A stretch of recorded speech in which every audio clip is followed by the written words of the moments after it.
Hello साथियों, स्वागत है आप सभी का ड्रीम एग्जाम स्टडी प्लेटफॉर्म पर। साथियों, आज हम इस वीडियो में देखने वाले हैं मैथ पेडागोजी के पुराने प्रश्नों पर आधारित 30 महत्वपूर्ण प्रश्न का भाग 2। यानी साथियों, ये मॉक टेस्ट नंबर 2 होने वाला है। साथियों, वीडियो को शुरू करने से पहले आपसे एक निवेदन है कि यदि आप हमारे चैनल ड्रीम एग्जाम स्टडी पर नए हैं तो चैनल कर लीजिए सब्सक्राइब और साथ में बनी बेल आइकन जरूर दबा लीजिए, ताकि जब भी हम अगला वीडियो अपलोड करें आप तक नोटिफिकेशन सबसे पहले पहुंच जाए। चलिए साथियों, वीडियो को शुरू करते हैं। पहला क्वेश्चन साथियों, गणित के शिक्षक ने निम्नलिखित 4 प्रश्नों को सामने रखा। क्या साथियों, एक गणित के शिक्षक थे जिन्होंने 4 प्रश्नों को सामने रखा। इनमें से कौन सा प्रश्न मुक्त उत्तर वाला प्रश्न है? मुक्त उत्तर वाला प्रश्न कौन सा है साथियों? यदि दो संख्याओं का योग 15 है और उनमें से एक संख्या 7 है तो दूसरी संख्या क्या होगी? यदि अनिल की आयु 7 वर्ष है और उसके पिताजी की आयु उसकी आयु के 5 गुना है तो पिताजी की आयु कितनी होगी? यदि दो संख्याओं का योग 17 है तो वे संख्याएं क्या हैं? 17 में क्या जोड़ा जाए कि उत्तर 21 आ जाए? बताइए साथियों, इस क्वेश्चन का सही आंसर। मुक्त अंत वाला प्रश्न कौन सा है?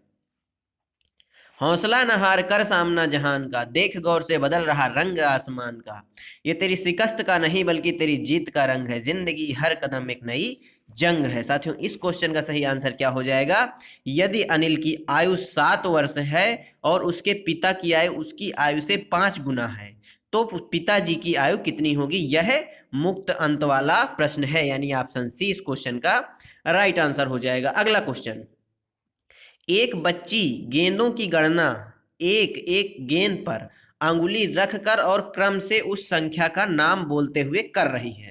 साथियों, एक छोटी बच्ची है जो कुछ गेंदें हैं उसके पास, उनकी गणना कर रही है, उन पर उंगली रख रही है और क्रम से उस संख्या का नाम बोल रही है। यानी जैसे ये बॉल रखी है तो इन पर उंगली रख रही है, 1 2 3 ऐसे करके नाम बोल रही है। उसने कुछ गेंदों की 2 बार गणना की। इस बच्ची में पूर्व पूर्व संख्या की किस अवधारणा को अभी और मजबूत करना चाहिए? यानी साथियों, उसने किन्हीं गेंदों की मतलब 2 बार गणना की, उसमें किस संख्या की जो है कौन सी अवधारणा बच्ची को भी मजबूत करना चाहिए? एक से एक संगतता यानी एकैकिक संगति, पंक्तिबद्धता, वर्गीकरण, गणन, संख्या। बताइए इस क्वेश्चन का सही आंसर। तो साथियों, बच्ची में अभी एक से एक संगतता यानी एकैकी संगति का जो है, संगति की जो अवधारणा है उसको मजबूत करना चाहिए, यानी इस क्वेश्चन का सही आंसर ऑप्शन ए हो जाएगा। अगला क्वेश्चन साथियों, गणित के शिक्षक के पेशेवर विकास के लिए निम्न में से कौन सा वांछनीय नहीं है, वांछनीय गुण नहीं है? जो गणित के साथियों पेशेवर शिक्षक हैं यानी प्रोफेशनल शिक्षक हैं, प्रोफेशनल शिक्षक हैं, उनके लिए निम्न में से कौन सा वांछनीय गुण नहीं है?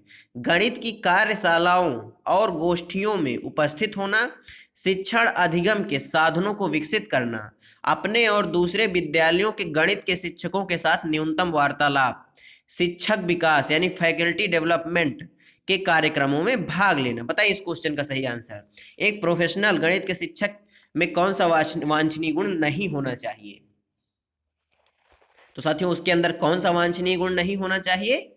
अपने और दूसरे विद्यालयों के गणित के शिक्षकों के साथ न्यूनतम वार्तालाप, ऐसा गुण नहीं होना चाहिए, बल्कि अपने और अन्य विद्यालयों के जो गणित के शिक्षकों हैं उनके साथ चर्चा परिचर्चा करनी चाहिए। न्यूनतम नहीं बल्कि करनी चाहिए, ज्यादा से ज्यादा करनी चाहिए। इससे नई नई चीजें खुद सीखने को मिलती हैं, आपसे भी कोई दूसरा सीख सकता है, यानी ऑप्शन सी इस क्वेश्चन का राइट आंसर हो जाएगा। अगला क्वेश्चन, एक प्राथमिक स्कूल की गणित की अध्यापिका चाहती है कि उनके छात्र दैनिक जीवन में सूचना को सुव्यवस्थित करने, निरूपित करने और अर्थ निकालने के आंकड़ों के प्रबंधन की प्रशंसा करें। अर्थ निकालने के आंकड़ों के प्रबंधन की प्रशंसा करें। निम्नलिखित में से कौन सा अध्यापिका को अधिगम के परिणामों को प्राप्त करने में सहायता करेगा?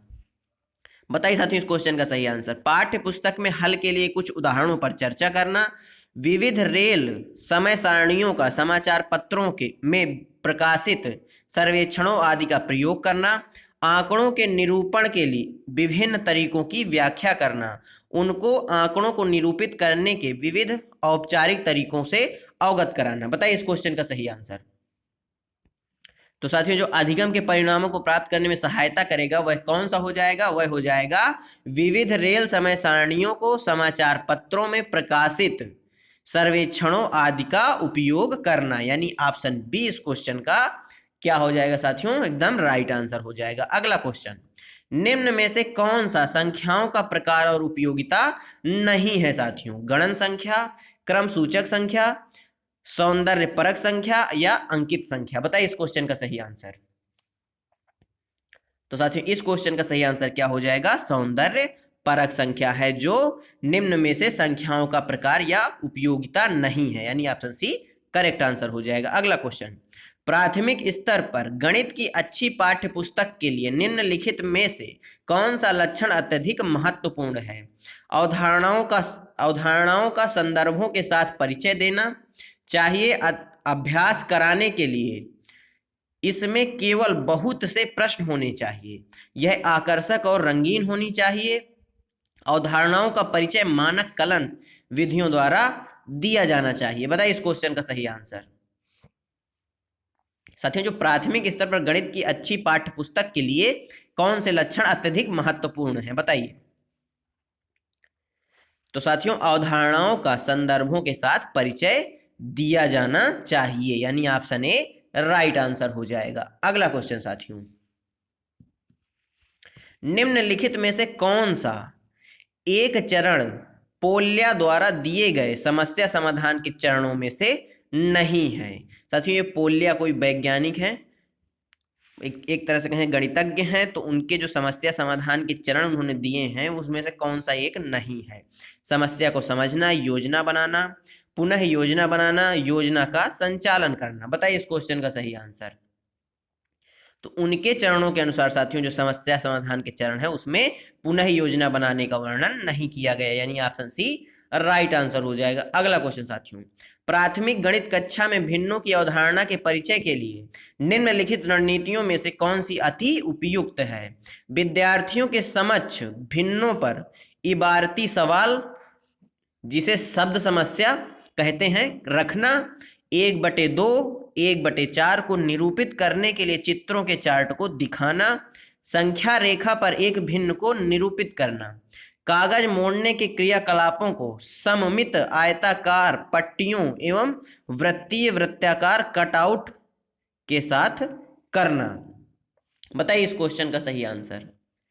प्राथमिक गणित कक्षा में भिन्नों की अवधारणा के परिचय के लिए निम्नलिखित में से कौन सी रणनीति अति उपयुक्त होगी? तो साथियों कौन सी रणनीति अति उपयुक्त होगी? कागज मोड़ने के क्रियाकलापों को सममित आयताकार पट्टियों एवं वृत्तों में वृत्ताकार कटआउट के साथ करना, यानी ऑप्शन डी इस क्वेश्चन का करेक्ट आंसर हो जाएगा। अगला क्वेश्चन, निम्नलिखित में से कौन सा गणित की प्रकृति के बारे में सही नहीं है? साथियों गणितीय संकल्पनाएं पदानुक्रम के अनुसार होनी चाहिए, गणित आगमनिक विवेचन पर आधारित है, गणितीय संकल्पनाएं प्रकृति में अमूर्त हैं, गणित का अपना चिन्हों, शब्दों और भाषा का समुच्चय है। बताइए इस क्वेश्चन का सही आंसर। गणित की प्रकृति यानी गणित के नेचर के बारे में कौन सा कथन सही नहीं है साथियों? तो साथियों जो गणित आगमनिक विवेचन पर आधारित है यह कथन बिल्कुल गलत है। गणित किस पर आधारित साथियों? निगमनात्मक विवेचन पर आधारित है, यानी ऑप्शन बी इस क्वेश्चन का क्या हो जाएगा? करेक्ट आंसर हो जाएगा। अगला क्वेश्चन, निम्नलिखित में से कौन सा गणित के न्यून उपलब्धि के प्रति योगदान देने वाले कारक नहीं हो सकता? क्या साथियों? न्यून उपलब्धि के प्रति योगदान देने वाला कारक सामाजिक सांस्कृतिक पृष्ठभूमि, शिक्षार्थी के बारे में शिक्षक की धारणाएं, निर्देशीय भाषा या लैंगिक भेदभाव। बताइए साथियों इस क्वेश्चन का सही आंसर। तो साथियों जो गणित उपलब्धि के प्रति योगदान देने वाले कारक नहीं हो सकता वह क्या है? लैंगिक भेदभाव, यानी ऑप्शन डी राइट आंसर हो जाएगा। अगला क्वेश्चन साथियों, दो पूर्ण संख्याओं का योग एक पूर्णांक पूर्ण संख्या है, पूर्ण संख्याओं का यह गुणधर्म क्या कहलाता है? समवरक गुणधर्म, वितरण गुणधर्म, क्रम विनिमय गुणधर्म या साहचर्य गुणधर्म। बताइए इस क्वेश्चन का सही आंसर क्या हो जाएगा? तो साथियों यह गुण क्या कहलाता है? यह गुण कहलाता है समवरक गुणधर्म, यानी ऑप्शन ए इस क्वेश्चन का राइट आंसर हो जाएगा। अगला क्वेश्चन, निम्नलिखित में से किसका नाम ज्यामिति विकास के एक मॉडल से जुड़ा है जो बच्चों की ज्यामिति तर्क के स्तरों का वर्णन करता है? यानी जो जियोमेट्री के स्तरों का जिन्होंने वर्णन किया है वह कौन से वैज्ञानिक हैं? जीन पियाजे, माइकल कॉल, वैन हेले या वीएफ स्किनर? बताइए साथियों इस क्वेश्चन का सही आंसर।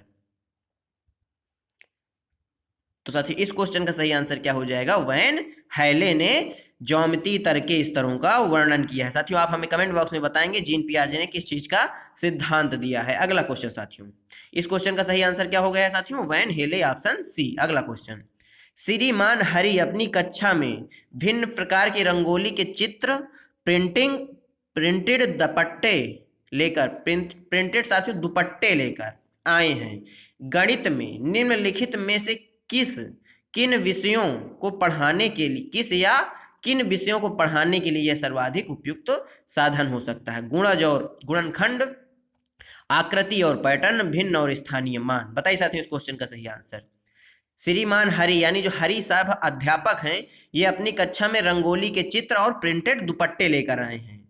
तो ये साथियों किस अवधारणा को पढ़ाने में अति उपयुक्त होने वाला है? तो साथियों इस क्वेश्चन का सही आंसर ऑप्शन बी हो जाएगा, यानी आकृति और पैटर्न पढ़ाना उनका मुख्य उद्देश्य है और आकृति पैटर्न पढ़ाने में यह बेहद ही उपयुक्त होने वाले हैं। Option B right answer. अगला क्वेश्चन, सिमुलेशन सॉफ्टवेयर का उपयोग करके निम्नलिखित में से किसको सबसे बेहतर तरीके से पढ़ाया जा सकता है? विभिन्न विमाओं वाले आयतों की लंबाई मापना, 5 के गुणज पता करने के लिए सप्लाव गणना जिसको स्किप काउंटिंग बोला जाता है, एक ही परिमाप वाले विभिन्न आकार ढूंढना, विभिन्न संख्याओं का स्थानीय मान और अंकित मूल ज्ञात करना। बताइए साथियों इस क्वेश्चन का सही आंसर।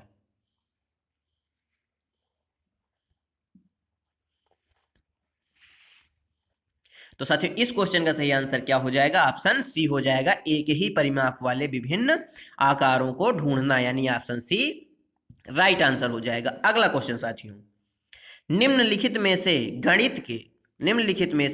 गणित में कौन सी प्रक्रिया न्यूनतम उपयुक्त प्रक्रिया है? यानी कौन सी ऐसी प्रक्रिया है जिसका सबसे कम उपयोग किया जाता है गणित में? अन्वेषण का, सूत्रीकरण का, प्रक्रियात्मक प्रवाह का या अनुमानों की रचना का? बताइए साथियों इस क्वेश्चन का सही आंसर क्या हो जाएगा?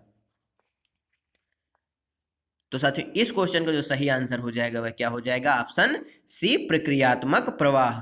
साथियों कल की क्लास में तीसरे क्वेश्चन में भी ऐसा ही एक क्वेश्चन था, उसमें जो आंसर होगा मैंने गलती से डी लगा दिया है, उसका जो आंसर होगा वह है सी होगा, उसमें भी प्रक्रियात्मक प्रवाह ही आंसर होगा। इस क्वेश्चन का सही आंसर ऑप्शन सी हो जाएगा। अगला क्वेश्चन साथियों, निम्नलिखित में से गणित में कौन से अधिगम प्रतिफल एनसीईआरटी की अनुशंसाओं के अनुसार कक्षा 11 के अधिगमकर्ताओं में अपेक्षित नहीं किया जा सकता? बीता से एक टेबल मेज की लंबाई, फीता से साथियों बीता नहीं बीता ही है, यानी बीता आप जानते हैं जो अंगूठा और अपनी छोटी वाली उंगली होता है, नापा करते हैं हम लोग, आपने भी नापा होगा बचपन में या अभी भी आप नापते होंगे, वही है कि बीता से एक टेबल मेज की लंबाई मापना, दर्शाना कि 2 गुणे 3 3 गुणे 2 के बराबर है, 1/4 प्लस 3/4 को हल करना, आकृतियों से बने हुए एक प्रतिमान पैटर्न जिसे बोला जाता है को पूरा करना। बताइए साथियों इस क्वेश्चन का सही आंसर। कक्षा 11 के अधिगमकर्ताओं से अपेक्षित नहीं किया जा सकता। तो साथियों जो कक्षा 11 के अधिगमकर्ता होंगे उनसे आप 1/3 प्लस 3/4 को हल कराना अपेक्षित नहीं करेंगे, यानी ऑप्शन क्या हो जाएगा इस क्वेश्चन का राइट आंसर? ऑप्शन सी हो जाएगा। अगला क्वेश्चन साथियों, निम्नलिखित गतिविधियों में से कौन सी प्राथमिक स्तर के अधिगमकर्ताओं के दिक् स्थान संबंधी समझ के विकास के लिए अति उपयुक्त है? संख्या रेखा पर संख्याओं को निरूपित करना, उनके घरों के कक्षों के सापेक्ष आकारों और स्थितियों को दर्शाते हुए मानचित्र रेखांकित करना, एक मानचित्र पर 2 शहरों के बीच की दूरी मापना, ज्यामितीय आकृतियों के नामों का पुनः स्मरण करना। बताइए साथियों इस क्वेश्चन का सही आंसर। तो साथियों इस क्वेश्चन का सही आंसर क्या हो जाएगा? ऑप्शन बी हो जाएगा, उनके घरों के कक्षों के सापेक्ष आकारों और स्थितियों को दर्शाते हुए मानचित्र रेखांकित करना, यानी ऑप्शन बी राइट आंसर हो जाएगा। अगला क्वेश्चन साथियों, सिमुलेशन सॉफ्टवेयर का उपयोग करते हुए निम्नलिखित में से क्या सबसे अच्छी तरह से सिखाया जा सकता है? विभिन्न संख्याओं का स्थानीय मान और अंकित मान ज्ञात करना, अलग अलग विमाओं वाले आयतों की लंबाई मापना, विभिन्न वस्तुओं के वजन की तुलना करना, दर्शाना कि किसी श्रृंखला में तीसरी आकृति को बदलने से किस प्रकार 10वीं आकृति भी बदल जाएगी। बताइए साथियों इस क्वेश्चन का सही आंसर क्या हो जाएगा। तो साथियों जो सिमुलेशन सॉफ्टवेयर है इसका उपयोग किया जाता है दर्शाने के लिए कि किसी श्रृंखला में तीसरी आकृति को बदलने से किस प्रकार 10वीं आकृति भी बदल जाएगी, यानी ऑप्शन डी इस क्वेश्चन का राइट आंसर हो जाएगा।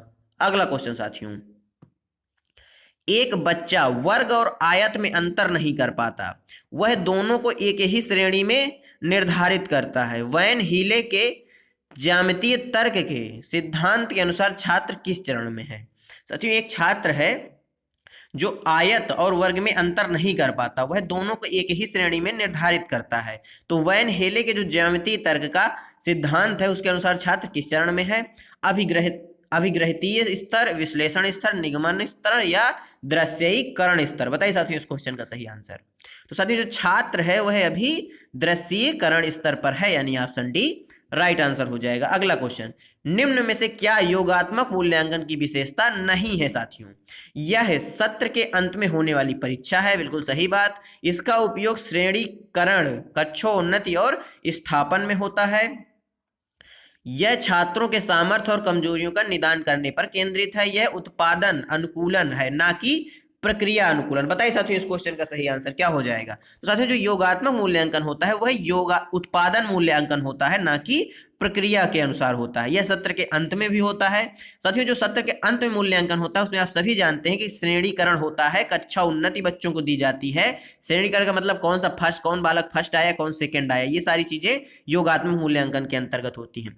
परंतु साथियों योगात्मक मूल्यांकन से आप छात्रों के सामर्थ्य और कमजोरियों का निदान नहीं कर सकते। इसके लिए आपको रचनात्मक मूल्यांकन करना होगा। इस क्वेश्चन का सही आंसर ऑप्शन सी हो जाएगा। अगला क्वेश्चन साथियों, दृश्यीकरण और प्रदर्शन प्राथमिक स्तर पर शिक्षण में सुनिश्चित की जाने वाली महत्वपूर्ण प्रक्रियाएं हैं, क्योंकि उच्च गणित में बीज गणित और ज्यामिति को पढ़ाने के लिए ये निहितार्थ हैं।